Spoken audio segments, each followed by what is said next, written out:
Hey, what's up? Welcome to the Review Space. This is the top 10 most overrated gaming systems of all time, including consoles and handhelds. Please keep in mind, while these consoles are overrated, it doesn't necessarily mean they're terrible or bad, and I personally do like many of these systems. However, they get far too much credit, hype, and overrated status by the gaming community. So with no further ado, here's the top 10 most overrated gaming systems of all time. Number 1. The Wii came out in 2006. As of June 2014, the original Nintendo Wii had sold 101.15 million units around the world, earning a lot of hype and supported by a lower launch price compared to its competition. It became the best-selling console of the 7th gen. The Wii was also the least played system compared to the Xbox 360 and the PS3, going as far back as 2008. According to a research by Nielsen, the Xbox 360 was used an average of 7.1 days, the PS3 with 6.8 days, while the Wii was only 5 days during the month of December 2008. The research findings, which were revealed in 2009, also reported then-previous last-gen systems, PS2 and the original Xbox, as having even higher usage compared to the Wii during the month. The reason for this was the disappointing library of the Wii, with Nintendo itself admitting that they targeted casuals and non-gamers instead of the hardcore audience, particularly with the Wii's then novel motion sensors and controls. The Wii's best-selling games include Wii Sports, Mario Kart Wii, Wii Sports Resort, New Super Mario Bros. Wii, Wii Play, Wii Fit Plus, Super Mario Galaxy, Super Smash Bros. Brawl, Wii Party, Mario Party 8, Mario and Sonic at the Olympic Games, Super Mario Galaxy 2, Donkey Kong Country Returns, and Legend of Zelda Twilight Princess. Overall, the Wii is a highly overrated casual system with a library of games full of shovelware, rehashed franchises, and ports of last-gen games such as Resident Evil 4, Okami, and Bully. While the Wii did have the occasional quality game such as No More Heroes and Smash Brothers, in my opinion, the Wii did not have enough killer apps. It was severely lacking fighting games and first-person shooters, and because of its weaker specs compared to the PS3 and 360, could not receive the same AAA multiplats and actual 7th gen versions of games like GTA, Assassin's Creed, Battlefield, Call of Duty, BioShock, Mortal Kombat, Dead Space, Mass Effect, Arkham series, and the list goes on and on and on. Number 2. The Xbox 360. Came out in 2005. Microsoft's 7th gen console sold 83.7 million units by the end of March 2014. Unlike the Wii, the 360 did have quite a lot of games worth playing.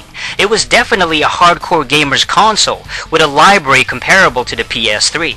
This may sound good, but not every genre was properly playable, with games relying on the 360 controller's broken D-pad. Fighting games like Tekken, Mortal Kombat, and Street Fighter played like shit using the Xbox 360 controller, and I was forced to buy a separate arcade stick just to play these awesome fighting games. Unfortunately, the 360 itself is a problematic console that was plagued with many technical flaws. The biggest culprit was the Red Ring of Death, a system error that ultimately rendered the console useless. Even the black slim models were not immune to breaking down, such as the 4GB model freezing on the splash screen during the startup. Some reports in 2009 revealed that the 360 suffered failure rates of well over 50% compared to the much lower Wii and PS3 failure rates. Xbox 360 owners were already reporting issues of the Red Ring of Death by late 2005. This was a rushed, problematic console that was never fully fixed by Microsoft. Add to the fact that you gotta pay for Xbox Live, the 360 overall as a system itself is overrated. Number 3. The Sega Dreamcast. Came out in 1998. Depending on your point of view, Sega's last console as of January 2015 is considered either one of the most underrated or overrated systems ever released. However, the Dreamcast, according to its die-hard fanboys and followers, claim it as the greatest game system of all time. Even publications like IGN named it as the 8th greatest console ever, and Edge magazine calling it the 10th best console of the last 20 years.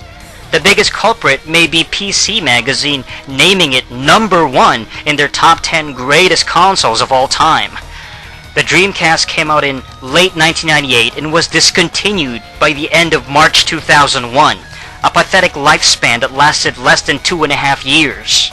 The Dreamcast sold around 10.6 million units worldwide, which is a far cry from Sega's glory years of the Genesis, which sold around 40 million units around the globe during the height of the 16-bit era.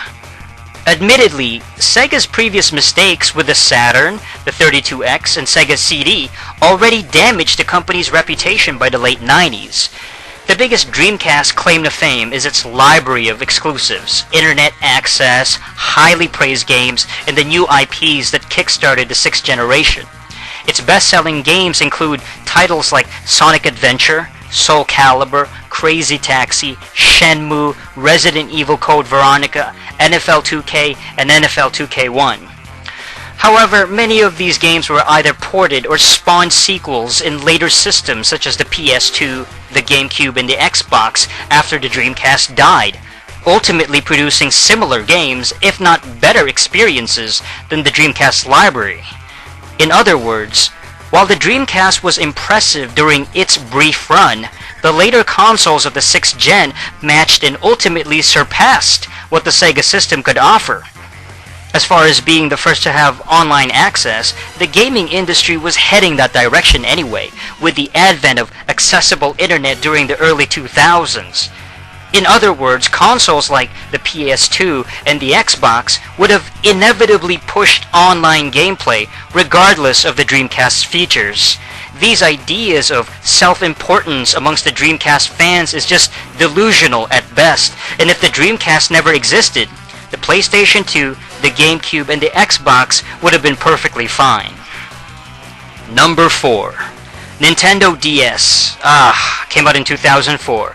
Easily one of the most overrated handheld systems of all time. The DS sold over 154 million units around the world by the end of September 2014, along with its other models like the DS Lite and the DSi. A runaway success during the 7th gen handheld wars, it absolutely destroyed the very underrated PSP in terms of sales and reputation. There's no other way of putting it. The DS, in my opinion, was a piece of shit.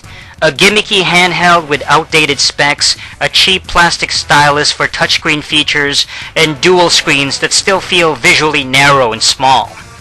While I personally enjoy so many more games on the PSP with amazing titles like Daxter, God of War, Chains of Olympus and Ghosts of Sparta, Tekken, Dark Resurrection, Wipeout, Little Big Planet, Soul Calibur, Final Fantasy Crisis Core, GTA, Liberty and Vice City Stories, and many collections like Sega Genesis and Capcom Classics.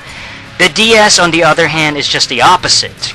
The DS is a weaker system with far less interesting games, mostly 2D games, looks like they were made for the Super Nintendo, casual games for little kids and girls instead of hardcore gamers.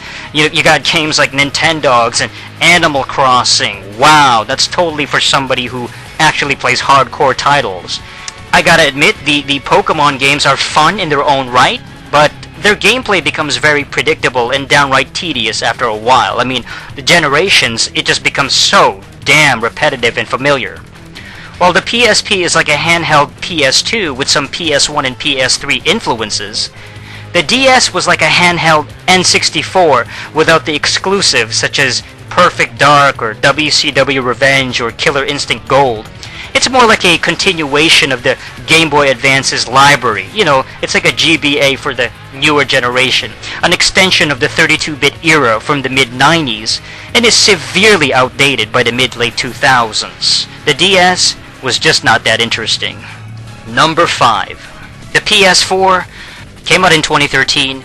As of January 4th, 2015, the PS4 has reportedly sold around 18.5 million units, easily the most successful compared to its 8th gen counterparts. However, all the buzz and hype surrounding the system has failed and disappointed throughout its first year in the business. Its initial exclusives like Knack and Killzone Shadowfall failed to captivate audiences. Throughout 2014, we saw overhyped letdowns such as Watch Dogs, Far Cry 4, and Destiny, constant last-gen ports and rehashes such as GTA 5 and Diablo 3 and Sleeping Dogs and The Last of Us. One of the main problems is the bandwagon fanbase and the sheep mentality of its audience. Many Sony fans, authentic Sony followers, existed before the PS4, such as myself, who's been a major PlayStation gamer since the PS2 era. But a large portion of these ignorant PS4 fanboys now that overhype the system are actually former Xbox 360 players.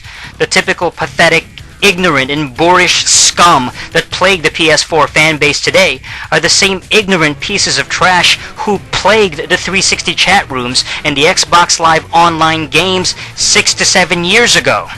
You know, that angry kid screaming the N-word over and over again and pretending to be a badass over Xbox Live in 2008? Well, that kid is now a full-grown moron who hypes up the PS4 as the best system of all time. They jump ship. They're bandwagon D-riders. The PS4 is undoubtedly the most overhyped and overrated console of the 8th generation so far, and only time will tell if it stays the same in the next 5 to 6 years. And who knows, maybe 6 years from now the PS4 earns its status and becomes a genuinely amazing system, but it's definitely overrated as of January 2015. Number 6. The NES. The Nintendo Entertainment System came out in 1985 in North America. As a retro console, the NES made a tremendous impact in its heyday. While I recognize its importance and significance in gaming history, the NES hype has become increasingly overplayed throughout the years. IGN, for example, named the NES as the #1 greatest console of all time, while PC Magazine placed it as number 2. The main problem with Nintendo's 3rd generation console is that it hasn't really aged well. To be honest, most of its games look and play like outdated IPs from the mid-80s. Its most popular games, including Mario, Zelda, Ninja Gaiden, and Mega Man, were incredible for their time, but many of them received superior versions and sequels in later generations and on the newer consoles. To constantly hammer the NES as some sort of ultimate holy grail gaming console is just pure nostalgic propaganda. The NES was a 2D gaming system from a bygone era of the 80s, simplistic controls and button mashing, arcadey gameplay. In my opinion, the Super Nintendo was a much better system with superior graphics, more accessible gameplay, and an impressive amount of fighting games, RPGs, platformers, sports games, racing games, action games, you name it, to satisfy the 2D gamers back in the 16-bit era. Even the Sega Genesis was a better system than the NES, so I don't understand how an overrated console like the NES would be placed #1 or #2 over and over and over again. Number 7. The PS2. The PS2. PlayStation 2 came out in 2000. While I personally disagree with this choice, many other gamers feel like the PS2 was an overrated system. However, I do respect other people's opinion, and I can definitely see their point of view about the PS2's overhyped reputation. The reality is that, like with most consoles, you haven't experienced a system if you never play enough of its games. In other words, you really had to truly experience the PlayStation 2's massive library of different games in order to fully appreciate it. If you never had any PS2 games worth a damn, then of course you're not gonna really be so high and really be impressed with that console. That being said, I can see why some people criticize it over the years. First of all, the PS2 sold 155 million as of March 2012 and simply dominated the 6th generation. The enormous success of the PS1 carried over to the PS2 hype, and then you had the multimedia capabilities marketed, like the built-in DVD player, which was a very expensive thing at the time to have a DVD player. Music CD playback, so you could play music CDs back when people still bought music CDs, and internet access. You could actually hook it up on the internet. These features drew the consumers in a frenzy over the PS2's launch. These were overblown and overhyped. They were just marketing tactics and became evident over the years. The PS2 had weaker specs and crappier graphics compared to the original Xbox and even the GameCube, and it had often weaker frame rate as well. The PS2 didn't have the same fun or iconic or charismatic platformers of Nintendo, for example. The PS2 didn't have the strong online features of Xbox Live, particularly when it came to first-person shooters and just shooters in general. The PS2 was missing unique experiences like Smash Brothers, often had inferior ports of multiplat such as Reckless the Yakuza Missions, which looked far better on the Xbox, and games like Resident Evil 4, which ran better on the GameCube. In other words, if then PS2 exclusives like God of War, Bully, and Devil May Cry were released on the Xbox and GameCube, chances are they would have ran even better with superior graphics and frame rate on those consoles. The PS2 was far behind in terms of specs. Number 8. The N64. Came out in 1996. Oh my god. The 5th generation was unique in that you either had a PS1 or you had an N64. What did the N64 have though in terms of games? Well, the N64 had the best wrestling games back in the day, such as WCW Revenge and WWF No Mercy. This was during a time of the Attitude Era, the Monday Night Wars, when pro wrestling was immensely popular and everybody liked it. The N64 had a few iconic shooters, particularly Perfect Dark and GoldenEye. The N64 had some great kart racing games like Mario Kart 64 and Diddy Kong Racing, a couple of iconic 3D Zelda games such as Ocarina of Time and Majora's Mask, and quite possibly the best game on the N64, the mature-rated Conker's Bad Fur Day. Aside from a handful of great titles such as the ones I've mentioned, the N64 was severely lacking in third-party support, particularly RPGs, fighting games, and the gritty, mature M-rated games for an older audience.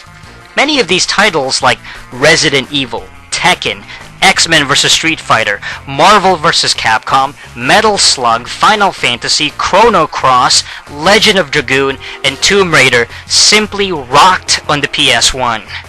In my opinion, while the N64 had about 20 to 25 iconic and amazing games, it's simply not enough to consider one of the greatest systems of all time. The N64 library was simply lacking during the late 90s. Number 9. The Game Boy. Came out in 1989. The original Game Boy, along with its various models, sold over 118 million units. It was definitely the most popular handheld during the 90s, but honestly, it only had a few incredible games and must-have exclusives. The original system itself was in black and white. It had no colors. It didn't have proper backlight, with the exception of the very unsuccessful Game Boy Light model, which only came out in Japan, if I'm not mistaken. It drained batteries like there's no tomorrow. It was basically technically inferior and cheaper compared to the Sega Game Gear and the Atari Lynx, which featured actual colors. The Game Boy also featured a bunch of downgraded ports and inferior versions of franchises that we enjoyed on the main consoles back in the 90s. I love Killer Instinct on the Game Boy, but it's a joke compared to the Super Nintendo and arcade versions. The Game Boy had shitty ports of Mortal Kombat and Street Fighter. You had the weaker installments of games like Metroid and Zelda. They weren't terrible, but they were nowhere near the level on the consoles. Sure, games like Pokemon Red and Blue and Yellow extended the Game Boy's lifespan through the late 90s, but even those games grew to be dated in later generations. There's a reason why nobody gives a shit about the Game Boy anymore, and kids today would never even find it appealing or dare to touch it. It's outdated and has been surpassed by other handhelds like the Game Boy Advance and the PSP. Number 10. The Xbox One. Came out in 2013. While I currently value the Xbox One over the PS4, there's no denying that this system is also overrated at the moment. As of January 2015, both of the strongest 8th generation consoles have been very disappointing in their own way. Xbox One has a fairly intriguing exclusive lineup such as Sunset Overdrive and Killer Instinct and Titanfall. How long can that last? I mean, the novelty is worn off. The Xbox 360's first year was much more impressive than the Xbox One's first year, and we haven't seen any killer apps for the console since it launched in late 2013. I'm not a fan of its slightly weaker specs and sometimes lower frame rates either, compared to the PS4. You got the useless Kinect bullshit, which was just a bust, ultimately being removed by bitch-ass Microsoft after they claimed that the console and the peripheral are inseparable. They gotta be together. Most of all, the Xbox One could have been an amazing new system that not only eliminated the Red Ring of Death, carried on the Xbox 360's amazing library, and they could have also provided a controller which finally improved the useless D-pad from the previous generations and actually played fighting games properly. Where the hell was that? The Xbox One is a weaker system now, and I can only imagine how much wider the gap becomes over the next 5 to 6 years. I still praise Microsoft's ability to stay in the game and have a lot of hype and release the occasional interesting exclusive, but the Xbox One is not even a quarter of what the Super Nintendo or the PS1 achieved during the fucking 90s. Overrated. So that's it. That's my top 10 overrated systems of all time. Thank you for watching the review space. These are just my opinion. It's not fact, really. It's just from my point of view. I do like a lot of these systems. Hell, I enjoyed the 360, but overrated. Thanks for watching the Review Space, the most underrated channel on YouTube. For more videos, check out youtube.com/TheReviewSpace.